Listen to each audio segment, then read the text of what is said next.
नमस्कार दोस्तों, आपका स्वागत है एग्जाम क्रैक एसएस वन में। अगर आप रेलवे के किसी भी एग्जाम की तैयारी कर रहे हो जैसे NTPC, group D, ALP, RPF, तो ये वीडियो आपके लिए बहुत ही महत्वपूर्ण होने वाली है, क्योंकि इस वीडियो में आपको बताता हूँ रीजनिंग के कुछ इंपॉर्टेंट क्वेश्चन जो कि परीक्षाओं में बार बार पूछे जाते हैं। जिस तरह क्वेश्चन इस पार्ट में दिए गए हैं उसी तरह क्वेश्चन आपके एग्जाम में भी आएंगे। ये पार्ट नंबर 33 है। अगर इससे पहले वाले पार्ट आपने नहीं देखे हैं तो हमारे चैनल की प्लेलिस्ट में जाकर जरूर देखिए, क्योंकि सारे पार्ट बहुत ही इंपॉर्टेंट हैं। देखिए, अगर आपकी रीजनिंग कमजोर है या फिर अपनी रीजनिंग को और अच्छा करना चाहते हो तो ये वीडियो आपके लिए बहुत ही हेल्पफुल होगी। चलिए शुरू करते हैं आज की क्लास। आज का क्वेश्चन नंबर पहला, ये क्वेश्चन नंबर पहला है, आपसे कह रहा है उस विकल्प का चयन करें जो तीसरे शब्द से वही संबंध रखता है जो पहला शब्द दूसरे शब्द से रखता है।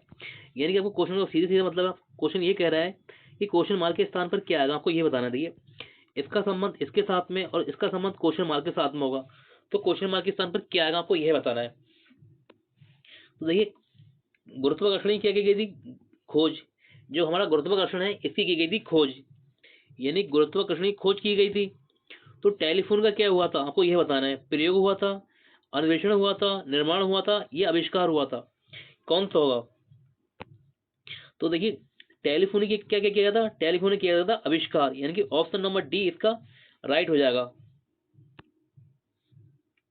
तो ये इस क्वेश्चन आपसे कह रहा है दी गई श्रृंखला के अगले दो पद ज्ञात कीजिए, यानी कि आपसे कह रहा है ये जो है क्वेश्चन मार्क लगवा है तो यहाँ क्या आएगा आपको यह बताना है। देखिए, अगर आपको ABCD के प्रत्येक लेटर की अगर वो वैल्यू याद है, यानी कि प्लेस वैल्यू याद है, तो आप इस क्वेश्चन को बहुत ही आसानी से कर सकते हो।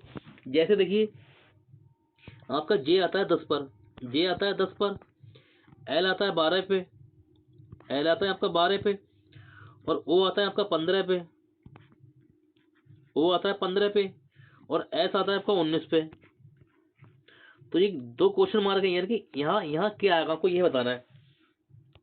तो देखिए, 10 से 12 हुआ, यानी कि प्लस क्या हुआ 2 हुआ, फिर 12 से क्या हुआ 15 हुआ, प्लस कितने हुए यहाँ 3 हुए, फिर क्या हुआ यहाँ 15 से 19 हुआ तो क्या हुआ प्लस 4 हुए। तो देखिए, हमने देखा पहले क्या प्लस 2 हो रहा है, फिर प्लस 3 हो रहा है, फिर प्लस 4 हो रहा है, क्योंकि जो जो संख्या है वो एक एक बढ़ती जा रही है। तो अब इसमें हम क्या प्लस करेंगे, यानी कि अब होगा हमारा +5। और हम 19 में +5 करेंगे, 19 में +5 करेंगे तो ये बनेगा 24, यानी कि 24 बनेगा। अब फिर इसमें देखिए, हम हमारा ये 5 प्लस हो गया, अब इसमें प्लस करेंगे हम 6, क्योंकि एक एक संख्या बढ़ रही थी। जब 24 में +6 करेंगे तो यहाँ आएगा 30, 30 आएगा। लेकिन हमसे देखिए, हमसे नंबर थोड़ी ना पूछ रहा है, हमसे नंबर थोड़ी ना पूछ रहा है कि हमसे पूछ रहा है कि जो ABCD का क्रम है, यानी कि कैपिटल का क्रम है वो कौन सा होगा, यानी कौन से लेटर आएंगे यहाँ पर। तो देखिए, आपका जो 24 है, 24 पर आता है आपका एक्स, 24 पर आता है आपका एक्स,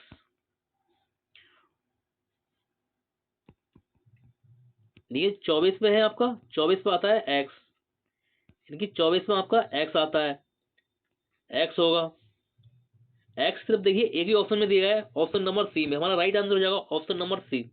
अगर देखिए हम चेक करने का 30 पे क्या आएगा, तो लेटर क्या होते हैं हमारे 26 तक लेटर होते हैं, 26 तक हमारे लेटर, 26 पे लेटर हमारे खत्म हो जाते हैं, क्योंकि 26 पे जेड आता है। तो फिर क्या होगा, फिर ABC शुरू होगा, फिर ABC से फिर 4 जो, यानी कि 26 प्लस 4 क्या होगा 30 होगा। तो 4 पे हमारा क्या आएगा, 4 पे आएगा डी, यानी कि 4 पे आएगा डी, यानी कि डी एक्स हमारा आंसर होगा। ये ऑप्शन नंबर सी हमारा जो आंसर है बिल्कुल सही है। क्वेश्चन नंबर 3 आपसे कह रहा है, देखिए आपके सामने ये कथन दिया गया है और ये निष्कर्ष दिए गए हैं, तो आपको ये बताना है कि 3 निष्कर्ष दिए गए हैं, फर्स्ट, सेकंड, थर्ड, तो इनमें से कौन से निष्कर्ष सही है आपको यह बताना है। देखिए, जब भी इस तरह क्वेश्चन आपके सामने मिले, जैसे यहाँ आपको इस तरह दिए हुए JE, यानी कि इस तरह से दिया गया, तो देखिए जो इसका मुंह है, किस इधर जो इसका मुंह किधर खुला हुआ है, जे की तरफ खुला हुआ है, तो इसमें आपसे पूछा जाए कौन सा बड़ा होगा, जिसकी तरफ ये मुंह खुला होगा वही बड़ा होगा। इसमें कौन सा बड़ा होगा, जे बड़ा होगा, इसमें क्या होगा जे बड़ा होगा। और देखिए, कभी भी आपके सामने इस तरह से दिया हुआ, जैसे यहाँ दिया है K बराबर T दिया गया है, जैसे K बराबर T दिया गया है, तो इन दोनों का जो स्थान होगा वो एक ही माना जाएगा, यानी कि दोनों दोनों का स्थान एक ही माना जाएगा। यहाँ से देखिए, टी से पहले वो के से पहले भी टी आ सकता है, जैसे जैसे आपको ये दोनों का स्थान एक है और आपसे यह पूछा जाता है, यहाँ दे दिया हमने ई, तो जो हमारा देखिए ई क्या है बड़ा है, जो ई बड़ा है किससे, के से, ई बड़ा है के से, और देखिए यहाँ फिर क्या आया, बराबर का निशान लगा हुआ है। तो हम तो क्वेश्चन दिया होता कि ई बड़ा है टी से, तो ये बिल्कुल सही है कि ई बड़ा टी से भी है और ई बड़ा के से भी है, यानी कि बराबर का जो स्थान होता है उन दोनों का स्थान एक ही माना जाता है। अगर आपको इतना सब पता है तो आप क्वेश्चन को बहुत ही आसानी से बना लेंगे। अब देखिए आपसे क्वेश्चन कह रहा है, फर्स्ट में कह रहा है कि जे बड़ा है डी से, यानी कि जे बड़ा है आपका डी से, जे यहाँ पर है और डी यहाँ पर है। तो देखिए अगर इसे हम सॉल्व करें इक्वेशन को, तो जे आपको दिया है, जे बड़ा और बराबर है किसके, ई के। और अब आते हैं देखिए, अब आएंगे हम यहाँ पर, क्योंकि ई यहाँ दिया गया है और आपसे कह रहा है ई बड़ा और बराबर है, ई बड़ा और बराबर है किसके, डी के। अब जो हमारी इक्वेशन ये वाली बन रही है, दोनों को जोड़ने, इन दोनों को जोड़ने पे, तो देखिए यहाँ आपसे कह रहा है जे बड़ा है डी से, यानी कि जो जे है, जे बड़ा है डी से। तो देखिए जे बड़ा है डी से, देखिए जे से, जे बड़ा है किससे, ई से, और ई बड़ा किससे है, डी से। तो ये तो सही है कि जे बड़ा है ई से, जो जे बड़ा है डी से, ये तो बिल्कुल सही हो रहा है। लेकिन ये बराबर का निशान लगा हुआ है, जब तक, क्योंकि यहाँ बराबर भी हो रहा है, जे बराबर है ई के और ई बराबर है डी के, तो पहला वाला हमारा गलत हो जाएगा। जो पहला वाला है हमारा ये गलत हो जाएगा, क्योंकि यहाँ बराबर का निशान भी लगाया गया है। और देखिए अब यहाँ दूसरे में कह रहा है, सेकंड वाले में कह रहे हैं आपसे जे बड़ा और बराबर है किसके, डी के। तो ये बिल्कुल सही है। देखिए यहाँ भी देखिए, पहले वाले में भी, यहाँ भी देखिए बड़ा और बराबर हो रहा है और यहाँ भी देखिए बड़ा और बराबर हो रहा है। तो सेकंड वाला हमारा बिल्कुल सही है, सेकंड वाला बिल्कुल सही है, क्योंकि जे बड़ा है डी से और बराबर भी है। अब आगे आपसे कह रहा है ई बड़ा है टी से, यानी कि जो ई बड़ा है टी से। तो देखिए ई आपका ये है, ई आपका ये है और टी यहाँ है। देखिए ई बड़ा है के से, जस्ट मैंने अभी बताया था, जब बराबर का दिया गया हो चिन्ह तो क्या होता है, दोनों बराबर होते हैं। ई बड़ा है टी से, तो सेकंड वाला ही बिल्कुल सही है। तो हमारा ये कौन सा आंसर हो जाएगा, इसमें केवल दो हमारे आंसर निकले हैं, सेकंड और थर्ड। केवल इसका सेकंड और थर्ड उपयुक्त है, यानी कि ऑप्शन नंबर ए इसका राइट आंसर हो जाएगा। क्वेश्चन नंबर 4, इस क्वेश्चन आपसे कह रहा है क्वेश्चन मार्क के स्थान पर क्या आएगा, आपको यह बताना है। तो देखिए यहाँ 2 हो रहा है, यहाँ 6 हो रहा है, यहाँ 14 है और यहाँ 30 है। तो नंबर में देखिए, नंबर में क्या चल रहा होगा, और ऑप्शन में देखिए, ऑप्शन में दिया गया 62, सबसे ज्यादा क्या आ रहा है, 62 का आ रहा है। यहाँ 60 एक बार है और 64 एक बार है, लेकिन 62 आपका 2 बार है। तो लगभग में हमारा 62 आएगा। 62 में हमारा फंस रहा है कि 62 आने की पूरी पूरी संभावना है। और हम देखिए 2 से 6 बना, 2 से 6 बनाया तो क्या 2 3 6 करेंगे, 2 3 6 और 6 3 18 उतारेंगे, 14 बनने आएंगे। इस तरह से नहीं बनेगा। अगर देखिए हम इसकी करें, 2 इंटू 2 कर दें और प्लस 2 कर दें, तो ये 6 बन जाएगा, इनकी 2 दूनी 4 और 2 6 बन गया है। इसी हिसाब से देखिए हम 6 में करें, 6 इंटू 2 कर दें और प्लस 2 कर दें, 6 दूनी 12 और 2 14, यानी कि ये 14 बनने आए, 14 बना। और इसी हिसाब से इसमें हम करें 14 इंटू 2 और प्लस 2, 14 दूनी 28 और 2 30, यानी कि ये 30 बनने आए, 30 बनने आए। अब देखिए अब 30 बना और 30 में भी हम ऐसे करें, 30 इंटू 2 कर दें और प्लस इसमें 2 जोड़ दें, 30 दूनी 60 और 2 62, यानी कि यहाँ बनेगा 62। जैसे हमने वो अपना दिमाग लगाया था, कॉमन सेंस लगाया था, उस वजह से 62 बनने आए। अब हमारे दो ऑप्शन तो कट जाएंगे, बी और डी कट जाएंगे, या तो हमारा आंसर ए में होगा या सी में होगा।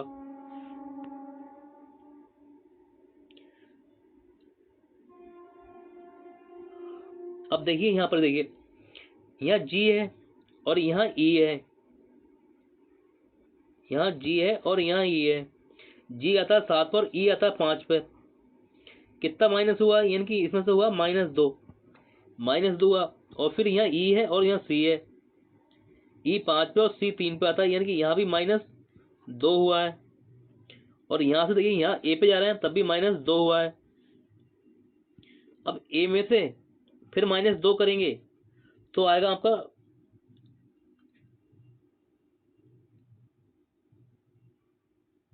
ए में से -2 करेंगे तो 22 में आएगा, यानी कि 22 3 जगह दिया है, यानी कि फिर आएगा यहाँ पर 22 आएगा हमारा,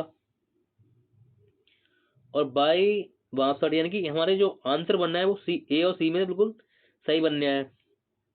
और ये देखिए अब आगे करें हम, देखिए लास्ट में ई इसमें भी है और लास्ट में ई इसमें भी है, तो हम लास्ट वाला को छोड़ के खाली बीच वाला चेक कर लेते हैं। आर, आपका आर आता है 18 पे और पी आता है 16 पे, यानी कि यहाँ से यहाँ भी क्या हुआ, यहाँ से यहाँ भी -2 हुआ है, और पी 16 पे आता है, एन 14 पता है, यहाँ भी क्या हो रहा है -2 हो रहा है, -2 हो रहा है। और फिर देखिए एल 12 पे आया, क्या यहाँ भी क्या हो रहा है -2 हो रहा है।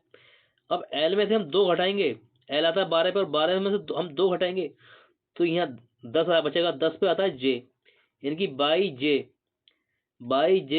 ई 62, यानी कि ई और 62 ये बनेगा 22J E 62, यानी कि हमारा जो राइट आंसर बनेगा वो बनेगा ऑप्शन नंबर ए, इसका राइट आंसर हो जाएगा। क्वेश्चन नंबर 5, इस क्वेश्चन में आपसे कह रहा है कि ये क्वेश्चन मार्क है, यहाँ पर क्या आएगा, आपको ये बताना है कि क्वेश्चन मार्क के स्थान पर क्या आएगा।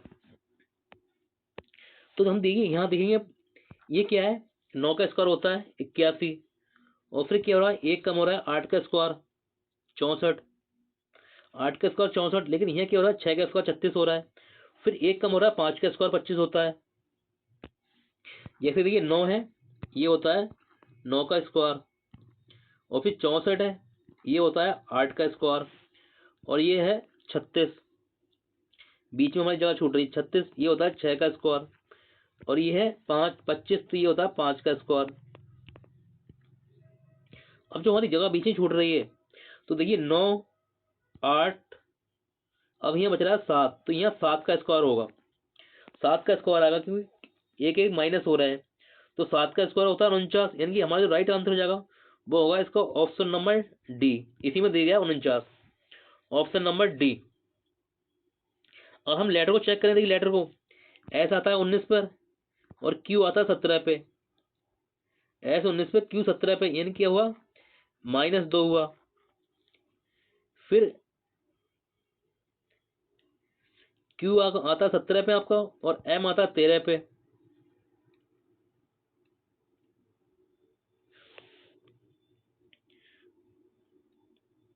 यानी कि अब क्या हो रहा है -4 हो रहा है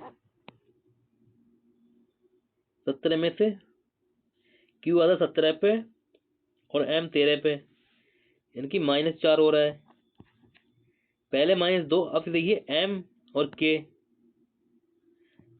एम आता है 13 पे और के आता है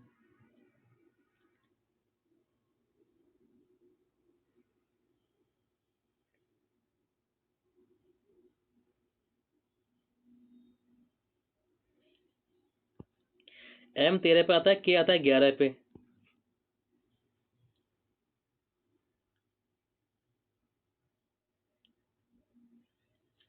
फिर यहाँ भी -2 हुआ,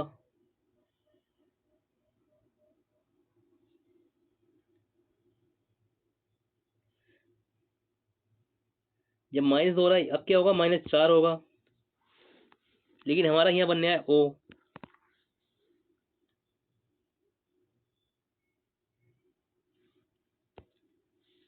देखिए ये तो क्लियर हो रहा है, यहाँ 49 आ रहा है, ये तो क्लियर है कि 49 आ रहा है, लेकिन यहाँ ओ आ रहा है, कैसे आ रहा है, एस 19 पे आता है, क्यू 17 पे आता है, 1 मिनट, सही बिल्कुल सही है। देखिए यहाँ क्या हो रहा है, यहाँ से यहाँ 2 माइनस हुए, -2 हुए, और फिर देखिए यहाँ से यहाँ देखिए यहाँ भी क्या हो रहा है -2 हो रहा है, तो इसमें से ही हम -2 करेंगे, क्यू आता है 17 पे, जो क्यू आता है हमारा वो आता है 17 पे, और 17 में से -2 कर देंगे तो बचेगा हमारा 15, और 15 पे आएगा ओ, बिल्कुल सही दिया है। जो हमारा राइट आंसर आ रहा है वो ऑप्शन नंबर डी आ रहा है, बिल्कुल सही आ रहा है। क्या हो रहा है -2 तो चल रहा है, यहाँ फिर यहाँ से फिर -2 हुआ है, 15 में से -2 करेंगे तो फिर 13 पे आता है एम, यानी कि -2 हो रहा है, हर बार में -2 हो रहा है। जो हमारा इसका राइट आंसर है वो है option number D. Question number 6, इस क्वेश्चन में आपको कह रहा है कथन दिए गए आपके सामने, सभी छाते रेनकोट हैं। तो देखिए इस क्वेश्चन को बहुत ही आराम से करना, ठंडे दिमाग से करना, क्योंकि इस क्वेश्चन ऐसे क्वेश्चन बहुत ही अच्छे होते हैं और बहुत आसानी से हो जाते हैं। अगर आपने थोड़ी सी लापरवाही करी तो आपका क्वेश्चन गलत हो जाएगा, इसलिए आपको बहुत ही ठंडे दिमाग से क्वेश्चन करना है। आपसे कह रहा है कि सभी छाते रेन कोट हैं। हमने लिखा छाता को लिख दिया, ये हमने छाते को लिख दिया सी से, छाते को लिख दिया सी से, ये हो गए छाते। और आपसे कह रहा है सभी छाते हैं वो क्या है, रेन कोट है। रेन कोट को लिख दिया हमने आर से। फिर आगे आपसे कह रहा है सभी रेन कोट क्या है, मेंढक है। इनकी जो सभी रेन कोट है वो क्या है, मेंढक है। मेंढक को लिख दिया हमने एम से। और फिर आगे आपसे कह रहा है कुछ रेन कोट पानी है, यानी जो कुछ रेन कोट है वो पानी है। तो रेन कोट कौन से है, ये वाले, यानी कि जो कुछ रेन कोट होंगे इसमें जे वाले वो क्या है, पानी है। पानी को लिख दिया हमने पी से, पानी को लिख दिया हमने पी से। अब देखिए, अब आते हैं हमने क्वेश्चन पर, निष्कर्ष पे। निष्कर्ष दिया है पहले में, दिया आपसे पहले में कह रहा है कुछ मेंढक पानी है, यानी कुछ मेंढक है पानी है। अब देखिए जो काली वाली लाइन है ये है मेंढक की, जो काली वाली लाइन है ये है, देखिए काली वाली है मेंढक की और ये है पानी का। तो देखिए इसमें जो वाला भाग बनना है ये वाला, ये बनना है कुछ, जो कुछ मेंढक होंगे वो क्या पानी है, बिल्कुल सही है। यानी कि फर्स्ट वाला हमारा, फर्स्ट वाला बिल्कुल सही हो जाएगा हमारा, ये फर्स्ट वाला बिल्कुल सही है। अब कह रहा है सभी छाते मेंढक हैं, यानी कि जो सभी छाते हैं वो मेंढक हैं। छाता को कौन सा है, ये वाला छाते का, ये सभी छाते हैं। तो मेंढक का कौन सा था, काला वाला। यानी जो सभी छाते किसके अंदर है, मेंढक के अंदर। यानी कि सेकंड वाला भी हमारा सही होगा। जो निष्कर्ष दोनों थे, फर्स्ट सेकंड दोनों सही है, कि दोनों निष्कर्ष फर्स्ट और सेकंड पालन करते हैं। ऑप्शन नंबर इसका बी राइट हो जाएगा। क्वेश्चन नंबर 7, देख आप हमें कथन दिया गया, तो क्या है, रेस्टोरेंट एक्स ने पिछले महीने में बर्गर की तुलना में अधिक पिज्जा बेचे। यानी कि जो बर्गर की तुलना में क्या था हुआ, पिज्जा अलग बहुत ज्यादा बेचे हैं, बर्गर कम बेचे हैं और पिज्जा बहुत ज्यादा बेचे गए हैं। तो आपको हम निष्कर्ष दिए गए हैं। तो निष्कर्ष देखेंगे, आपसे कह रहे हैं निष्कर्ष फर्स्ट में कह रहे हैं आपसे पिज्जा बर्गर से बेहतर होते हैं, पिज्जा बर्गर से बेहतर होते हैं। लेकिन कथन में ऐसी कोई बात नहीं कह रहा है कि पिज्जा बर्गर से बेहतर बेहतर होते हैं। तो हमारा जो पहला वाला है वो गलत हो जाएगा। अब सेकंड में आपसे कह रहा है कि रेस्टोरेंट एक्स में बर्गर की तुलना में पिज्जा खरीदने खरीदारों के बीच अधिक लोकप्रिय प्रतीत होते हैं। तो ये बिल्कुल सही कह रहा है, सेकंड वाला हमारा बिल्कुल सही हो रहा है। क्योंकि देखिए यहाँ भी आपसे कह रहा है रेस्टोरेंट एक्स ने पिछले महीने बर्गर की तुलना में पिज्जा अधिक बेचे थे, और यहाँ भी देखिए वही बात है, रेस्टोरेंट एक्स में बर्गर की तुलना में पिज्जा खरीदारों के बीच अधिक लोकप्रिय प्रतीत होता है। बिल्कुल, जब लोकप्रिय प्रतीत हुआ तभी तो अधिक बेचे थे पिज्जा, बिल्कुल सही है। यानी कि सेकंड वाला हमारा सही होगा। तो इसमें जिसका राइट आंसर होगा वो केवल निष्कर्ष सेकंड पास कर देंगे, ऑप्शन नंबर डी इसका राइट हो जाएगा। क्वेश्चन नंबर 8, क्वेश्चन 8 में आपसे कह रहा है दी आपको एक प्रश्न और दो कथन दिए गए हैं, निर्धारित करें प्रश्न का उत्तर देने के लिए कौन से कथन आवश्यक या पर्याप्त हैं। तो देख प्रश्न आपके सामने दिया है, आपसे कह रहा है कोण कोण बी ए सी ज्ञात करें, कि कोण बी ए सी ज्ञात करें, यानी कोण से बी ए सी का आपसे मान पूछ रहा है। जो कोण बी ए सी है इसका मान पूछ रहा है। तो हमको कथन दिए गए, पहला कथन देखिए ये दिया गया है, और देखिए कोण का जो कोण होता है सम, यानी कि त्रिभुज होता है, कोण होता है, तो उसके तीनों कोणों का योग कितना होता है, वो होता है 180 डिग्री, 180 डिग्री होता है। तो कथन पहले में देखिए 25 ये हो गया, 65 ये हो गया, यानी कि 30 70 और 20 90, और ये ए वाला बचेगा हमारा, और यही हमसे पूछ रहा है। तो ये कितने का होगा, 90 डिग्री का होगा, 90 डिग्री का होगा। यानी कि पहले वाले से हमारा आंसर बिल्कुल निकल जाएंगे, पहला वाला बिल्कुल सही है।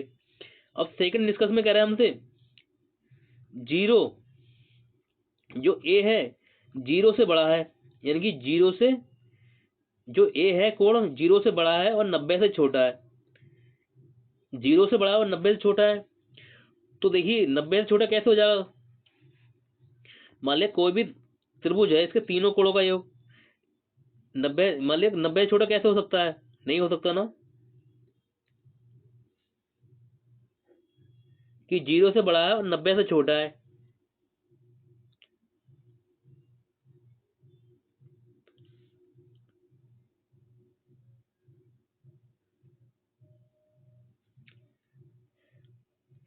90 से बड़ा है, 90 से छोटा है, 0 से बड़ा है। तो देखिए इसका जो आंसर निकलेगा, हम देखो इस चित्र को देख के निकालें तो यहाँ देखिए 25 का ये हो गया, 65 का ये हो गया, तो ये तो 90 डिग्री का होगा। जब 90 का होगा तो सेकंड वाले से हमारा आंसर नहीं निकलेगा, यानी सेकंड वाला हमारा गलत होगा। जो आंसर निकलेगा खाली फर्स्ट से निकलेगा, यानी केवल फर्स्ट पर्याप्त। तो ऑप्शन नंबर डी इसका राइट आंसर हो जाएगा। क्वेश्चन नंबर 9 आपसे कह रहा है 94 बरस में कितने विषम दिन होते हैं।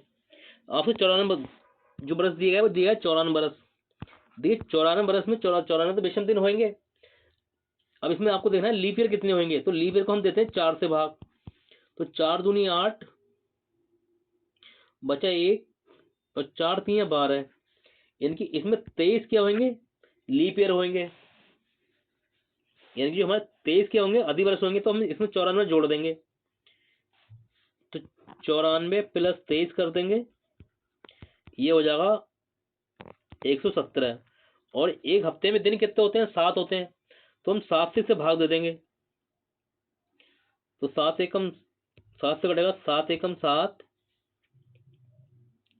बचे 6 बचे 4, 7 छंग 42, 7 छंग 42, ये 16 बार कट जाएगा जे, और शेष कितने बचेंगे आपको, बचेंगे इसमें विषम दिन बचेंगे 5, क्योंकि आपका बच रहा है 47 और 7 छंग 42 होता है, तो 5 शेष बचेंगे। यानी कि जो इसका राइट आंसर होगा वो होगा option number B. Question number 10 आपसे दी गई आकृति में कितने त्रिभुज हैं। आपको याद करना है कि इस आकृति में त्रिभुज क्या है। देखिए अभी क्या है, आपके पास छोटी आकृति है, और इसी में की बड़ी आकृति रहती तो आप गिनने में आपको टाइम लगेगा। मैं आपको गिनना भी सिखाऊंगा और ट्रिक सिखाऊंगा, जिससे कि आपका क्वेश्चन कभी गलत ना होए। तो देखिए सबसे पहले हमें गिनना आना चाहिए। मान लिया हम ट्रिक भूल गए, ठीक है, तो क्वेश्चन कैसे गिनेंगे, पहले गिनना आना चाहिए। देखिए और गिनेंगे इसे 1 2 3 4 5 6 7 8 और 9, यानी कि 9 तो ये बन गए। और देखिए आप यहाँ से ये एक ये बनना है आपका, यानी कि 10। और देखिए अब एक ये बनने हैं आपका 11। और देखिए अब एक ये बनने हैं आपका 12 हो गए। और एक ये पूरा बड़ा वाला ये, यानी कि इसमें बनना है आपके 13 त्रिभुज। इसका राइट आंसर हो जाएगा ऑप्शन नंबर डी 13। अब देखिए आपने गिन लिया 13, ठीक है। अब मान लिया और आपको बड़ा क्वेश्चन मिल जाएगा, उससे आपको गिनना ना है तो कैसे करेंगे। तो आप क्या करना, देखिए ये खांचे करना है साइड में, कितने से, यहाँ 1 2 और 3 इधर है, 3 खांचे इधर है, तो देखिए नीचे भी 3 है आपके। देखिए यहाँ गिनेंगे तो देखिए 1 2 और 3 इधर हो रहा है, 3 इधर हो रहा है, और फिर इधर भी गिनिए, देखिए 1 2 3 इधर है। जब तीनों तरफ आपके खांचे बराबर मिले और इस तरह की आकृति हो, तो हम उसे ट्रिक से कैसे करेंगे। तो देखिए आपका n बराबर आ जाएगा 3, n बराबर आ गया 3। जो आपकी ट्रिक होगी 2n स्क्वायर -5। जब n बराबर आपका 3 आ गया तो आप रख दो इसमें वैल्यू, आपका तुरंत ही आंसर आएगा। देखिए 3 का स्क्वायर करेंगे 9, यानी कि 2 और 3 का स्क्वायर 9 और -5, 9 दूनी हो जाएगा 18, 18 में से 5 जाएंगे तो आपको बचेगा 13, यानी कि आपका जो राइट आंसर हो जाएगा वो 13 है। इस आकृति में कितने त्रिभुज हैं, 13 है, यानी कि ऑप्शन नंबर डी इसका राइट हो जाएगा। ट्रिक से आपको ऐसे करना है। अगर आपको हमारी वीडियो अच्छी लगी तो वीडियो को लाइक शेयर जरूर करें, और आप हमारे चैनल पर नए हैं तो हमारे चैनल को सब्सक्राइब करें इसी तरह की वीडियो पाने के लिए। मिलते हैं आपसे अगली क्लास में, तब तक के लिए नमस्कार।